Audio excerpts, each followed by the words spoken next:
남북 당국회담 불과 몇 시간을 앞두고 무산됐습니다. 남북 관계라는 게 원래 변화무쌍, 예측 불가라고는 하지만 그래도 이번에는 남북이 워낙 적극적으로 회담 얘기를 시작했기 때문에 설마 하니 이렇게 허무하게 깨질 거라고 예상한 사람은 거의 없었는데요. 그런데 지금 만날 이분은 이미 이상한 기운을 감지했다고 말을 합니다. 자, 어떤 이유인지 직접 만나보죠. 이재정 전 통일부 장관, 마지막 남북 장관급 회담에 참여했던 분이기도 합니다. 연결이 돼 있네요.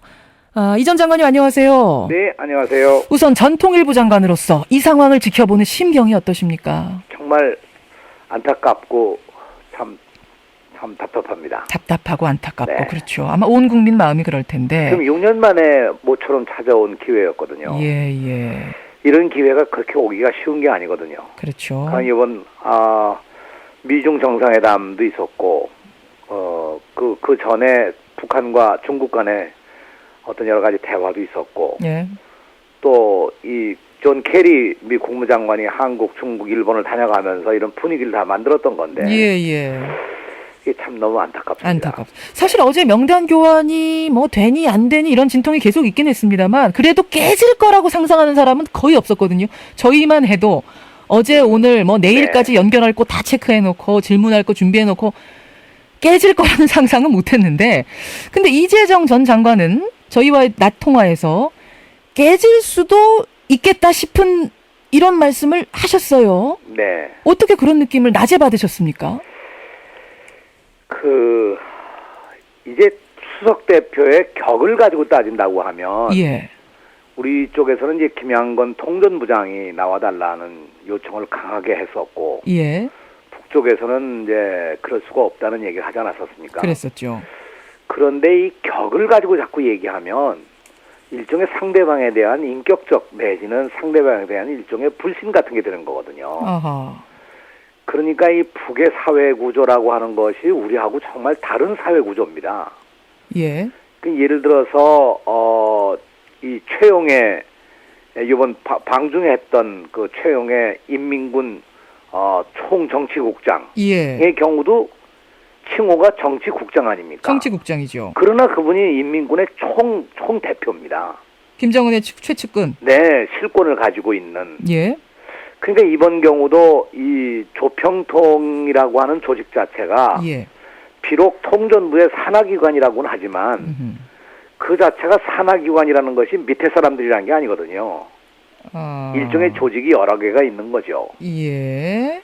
예를 들면 우리나라의 경우도 예를 들면 헌법기관으로 민주평화통일자문회의라는 게 있지 않습니까? 예. 그런 민주평화통일자문회의라고 그러는 것에 수석부의장 같은 경우는 총리 내지는 이 부총리격이거든요.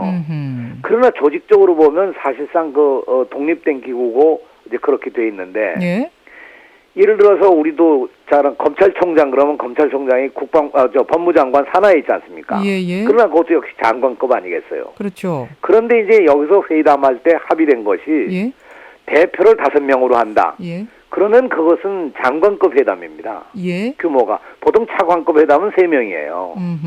거기다 북측에서 내놓은 것이 상급 대표로 하겠다. 이렇게 얘기하지 않았어요. 예. 그 상급 대표라는 건 장관이거든요. 그럼 조평통 서기국장, 지금 강지영 서기국장이 장관급이라고 보시는 거예요? 이재정 장관? 나는 그것을 우리가 수평적으로 저게 국장이니까 국장이다. 이렇게 보는 건 잘못이라는 거죠. 장관급이 나오는 게 그러니까 맞다라고 보시는 겁니까? 나는 그렇게 봅니다. 근데 북한이 9일날 실무회담을 할 때 말입니다. 네. 우리한테 장관급 회담이 아니라 오히려 당국회담으로 하자고 먼저 제안하지 않았습니까? 오히려 격을 낮추자고 제안한 건 북한 아닌가요? 그 얘기가 결국 왜 나왔냐 할 것 같으면 예. 바로 그 김양건 통전부장을 자꾸 얘기를 하니까 우리 측에서 먼저 그쪽이 그렇게 주장한 이름을 바꾸자고 얘기한 거겠죠.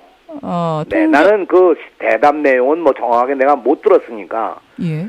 지금 우리 앵커가 묻는 질문에는 즉답을 하기가 상당히 어려운 일인데 다만 이것이 이제 과거의 경우도 여러 형태의 회담이 있었거든요. 예. 예를 들면 당국회담이라는 이름으로 모인 적도 있었습니다. 있었죠. 이 당국 대표회담이라도 있었고 고위급 회담도 있었고 고위급 회담은 이제 총리가 나오는 회담이었고요. 예. 차관급 당국회담이라고 있었고요. 예. 그러니까 실제로 여기서 당국회담이라고 할 때 당국자를 누구로 하느냐 하는 얘기를 우리 측에서는 남북관계 문제를 책임성 있게 처리할 수 있는 당국자로 하자. 이렇게 얘기를 하지 않았습니까? 그렇죠. 북쪽은 상급 대표로 하겠다고 얘기를 했고 예. 그 발표가 쌍방이 다르게 나가지 않았어요. 아하. 그러니까 여기서 보면 상급 대표라고 하는 것이 북측으로서는 처음부터 우리는 장관급으로 내보내겠다는 그런 의지가 있었던 거고요. 애초에 있었다. 네. 근데 명단을 보니까 강지영이라는 사람이 나왔는데 이분이 조평통의 이 서기국장이다. 예. 그러니까 우리는 이 직책이 이건 차관이다. 예. 이렇게 아주 규정을 해버린 거겠죠. 예. 그래서 우리가 이제 김남식 차관을 내보낸 거 아니겠어요? 예, 그렇죠. 그런데 문제는 아까 말씀드린 것처럼 이 대표단 규모가 5명의 경우는 벌써 그건 장관급을 말하고 있는 것이고 우리가 이 당국자 회담이라고 하면서 좀 더 폭넓게 새로운 체제를 가지고 간다고 하면서 결국 김양건 통전부장을 고집하다가 결국 이런 이제 화가 온 것이 아닌가 하는 생각을 의견을 합니다. 정리하자면 그러니까 애초에 김양건 통전부장을 요구한 것부터가 우리가 좀 괜히 결례를 했다. 그러니까 좀 건드리지 않아도 될 것을 먼저 건드리면서 그 문제로 자존심 싸움이 붙어버린 것부터 좀 잘못이다. 이런 입장이신 건가요? 그러니까 결례보다도요. 예. 이게 이제 김양건 통전부장이라는 통전부라는 조직 자체가 예. 우리에게는 없는 조직입니다. 없는 우리에게는. 조직이죠. 왜냐하면 그건 당의 조직이기 때문에. 근데 북한은 당이 총 모든 걸 관장하잖아요. 예. 당의 통일전선부장이라고 하는 그 직책 자체가 이 우리로 얘기한다면 아마 통일부와 이 국정원 정도를 더해놓은 국정원장 플러스 통일부 장관 정도 되는 거다. 거기다가 아마도 우리의 청와대에 예를 들어서 국가안보실장 같은 것을 겸해놓은 예. 그런 아주 거대한 조직의 그 장이거든요. 아하. 그러니까 실질적으로 만일 입장을 바꿔놓고 우리가 그럼 김양건을 내보낼 테니 예. 그럼 남쪽에서는 김장숙 청와대 국가안보실장이 나와라. 그럴 때 우리가 뭐라고 그러겠습니까? 그렇군요. 그러니까 이 격을 처음부터 따져서 얘기를 하기 시작하는 것이 사람을 놓고 얘기하니까 예. 처음부터 오히려 그냥 장관급으로 하자고 얘기했으면 오히려 더 얘기가 달라질 수 있었을 텐데 시작이 좀 잘못됐다. 처음부터 단추가 잘못 끼워졌다. 김양건 통전부장을 이름을 내놓고 얘기를 시작하니까 이 얘기가 상당히 어려워진 것이 거다 이 아니냐. 말씀이세요. 근데 그럼에도 불구하고 저는 남쪽도 그렇지만 북쪽도 예. 기왕에 이게 6년 만에 모이는 모임인데 그렇죠. 모임 자체 성격을 생각해서라도 회담을 응하는 거지. 저렇게 회담을 갖다 깨고 나가는 거는 북측도 난 잘못이라고 생각해요. 그래서 말입니다. 네. 그래서 나오는 얘기가 혹시 격급의 문제가 아니라 다른 게 문제가 있었던 건 아닌가? 예를 들어서 며칠 전에 미중 정상회담이 있었는데 북한의 비핵화를 상당히 두 나라가 강조했죠. 불핵, 불용, 강한 공감대 형성했다. 뭐 이런 제목들 나옵니다. 그래서 북한이 핵 문제와 경제 문제, 남북 문제를 분리해서 투 트랙으로 가려고 했는데 그게 막혀버릴 것 같으니까 아예 남북 대화를 깨버린 거 아니냐. 뭐 이런 관측들 어떻게 생각하세요? 저는 그렇게 생각지는 않습니다. 지금 미중 정상회담에 제가 본문을 정확하게 저도 입수를 하지 못해서 언론을 통해서만 봤는데 예. 대체로 그 북한의 핵 보유라는 걸 인정 못한다는 얘기는 NPT 조약에 의해서 5개국의 핵 보유 이외에는 일체 인정을 안 하고 있습니다. 예. 그 인도, 파키스탄도 공식으로 인정된 게 아니에요. 그렇죠. 그러니까 북한이 아무리 핵실험을 3차를 하고 4차까지 간다 하더라도 북한의 핵 보유국이라는 걸 원칙적으로 인정할 수가 없는 거죠. 예. 그런 원칙적인 얘기고요. 두 번째, 한반도의 비핵화라고 하는 것은 1991년부터 지금까지 변함없는 얘기입니다. 예. 근데 지난번 한미 군사훈련 때 처음으로 김정은 제1위원장이 이 한반도 비핵화 백지화다 이런 얘기를 처음 끄집어낸 거죠. 예. 그래서 사실은 제가 장관급 회담하던 21차 장관급 회담하던 2007년 5월 29일 그때가 뭐냐 하면 6자 회담이 2.13 합의를 하고 이것을 막 진행해 나가는 과정이었습니다. 예. 그 장관급 회담 때 그때 첫 번 내놓은 얘기가 2.13 합의를 올바로 이행을 잘해라. 그래서 정말 한반도의 비핵화라는 문제를 달성해야 된다. 예. 그렇게 얘기하면 그쪽에서는 언제든지 이야기가 과거 김일성 주석의 유훈이 비역하기 때문에 반드시 비핵화한다.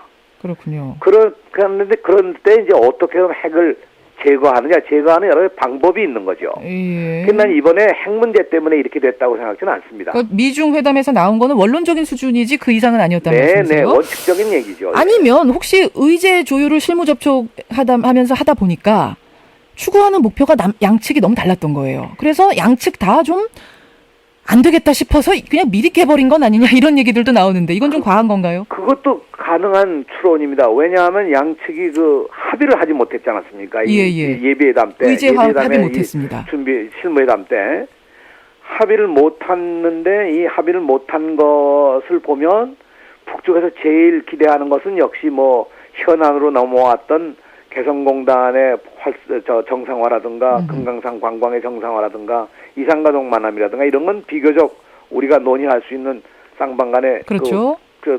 뭐라 그럴까 교감이 있었는데 예. 그럼 6.15 공동선언에 대한 거 문제는 어려운 겁니다. 공동개최. 네. 왜냐하면 이것이 북으로서는 6.15라고 하는 것이 북으로서는 김정일 국방위원장이 김대중 대통령과 합의한 정말 남북 간의 최초의 통일 방안이거든요. 북으로서는 상당히 중요한 의미를 실는다 이런 말씀이세요? 그래서 제가 2007년 정상회담 때도 북쪽에서는 이날을 국가기념일로 해달라. 예, 근데 우리로서는 그걸 받기가 어려운 상황이고. 아니 그때 받았습니다. 아니 그러니까 지금 말입니다. 네, 지금. 그걸 국가기념일로 한다고 하는 걸 우리 합의상에 넣고 그걸 이행을 우리가 못했죠. 예. 그러니까 이제 저쪽에서는 그거 사실 남북 관계를 복원한다고 그럴 때 그 의미가 뭐냐면 6.15 공동선언을 어떻게 하느냐 하는 것부터 출발입니다. 아하. 그러니까 출발점에 그 입구에 서 있는 건데 입구에 들어가는데 서로 간의 교감이 어려운 거죠. 그러니까 이제 북도 아마 이번 회의가 어렵지 않겠느냐는 그런 예상을 했기 때문에 이번에 이렇게 나온 것이 아닌가 생각 들고 그렇군요. 우리 측도 역시 이 6.15라는 걸 받아들이기가 상당히 어려운 입장이라 이렇게 된 게 아닌가 하는 생각을 했는데 나는 그러나 한편으로 보면 박근혜 대통령이 대통령 선거 운동 기간 동안에 과거에 합의됐던 6.15나 14에 대해서 존중하겠다 이런 말씀을 하셨기 때문에 일말의 내 그런 희망을 가졌었죠. 네네. 자 이제부터 이제 어떻게 되는가 궁금한데 지금 시간이 별로 없습니다만 장관님. 네. 아주 없던 일로 무산입니까? 아니면 가능성 있습니까? 저는 당분간은 어려우리라고 생각합니다. 당분간이 그러면 어디까지가 당분간인가요? 어떤 계기가 만들어져야 돼요. 어떤 계기가 마련돼야 됩니까? 그것은 국제사회에서 어떤 계기가 만들어지거나 아니면은 이번에 한중 우리 정상회담이 열리지 않습니까? 그런 계기가 어떻게 만들어지거나 아니면